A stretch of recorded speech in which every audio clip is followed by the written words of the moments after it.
नमस्कार विद्यार्थी मित्रांनो, MPSI तुमचं सर्वांचं हार्दिक स्वागत आहे. मित्रांनो बघा, मेगा भरतीबाबत लवकरच सकारात्मक बातमी मिळेल बघा. असे रोहितदादा पवार कर्जत जामखेड तालुक्याचे आमदार आहेत बघा. शरद पवार साहेबांचे खूप जवळचे नातेवाईक आहेत, यांच्यामार्फत ही न्यूज आली आहे. तर न्यूज काय आपण सुरुवातीला पाहू. आज तारीख आहे 21 ऑक्टोबर 2020. आजच्या दिवशी ट्विट आहे त्यांचं. एका विद्यार्थ्यांनी, प्रशांत नावाच्या विद्यार्थ्यांनी त्यांना ट्विट केलं होतं.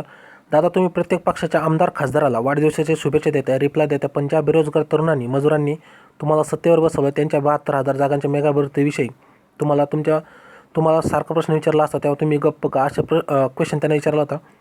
तर रोहित पवार साहेब बघा, यांचं ऑफिशियल ट्विटर हँडल आहे बघा, RRP स्पीक म्हणून, रोहित राजेंद्र पवार स्पीक म्हणून आहे. ओके.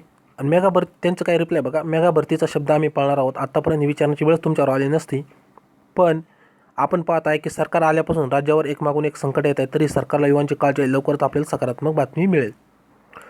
तर ही न्यूज आहे बघा. न्यूज 18 लोकमतने सुद्धा हायलाईट केली आहे. लवकरच मिळेल सकारात्मक बातमी. मेगा भरतीबाबत रोहित पवारांनी दिले संकेत. आता मेगा भरती होणार होती बघा, ती कोणकोणत्या विभागामध्ये होती, किती जागा होती हे पण माहीत पाहिजे आपल्याला. महापरीक्षा पोर्टलच्या माध्यमातून राज्यात 72,000 रिक्त पदांची मेगा भरती करण्याचा निर्णय प्रलंबित आहे.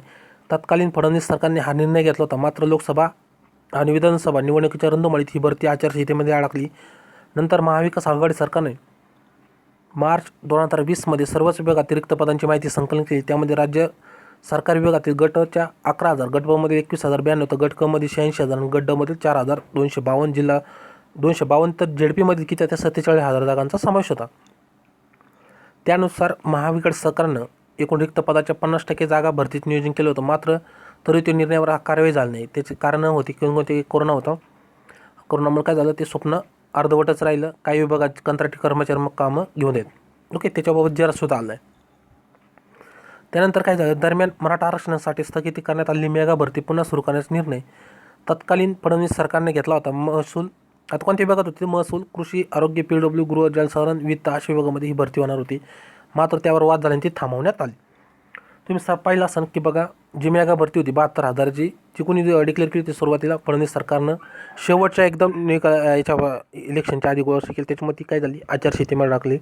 त्यानंतर जे महाविकास आघाडी सरकार आलं बघा, यांनी काय केलं, त्याच्याबाबत डाटा गोळा केला आणि ते त्याबरोबर घेण्याचं ठरलं होतं. पण त्या पार्श्वभूमीवर एप्रिल किंवा मार्चपासून कोरोना यायला सुरुवात झाली, त्याच्यामुळे ती रखडली.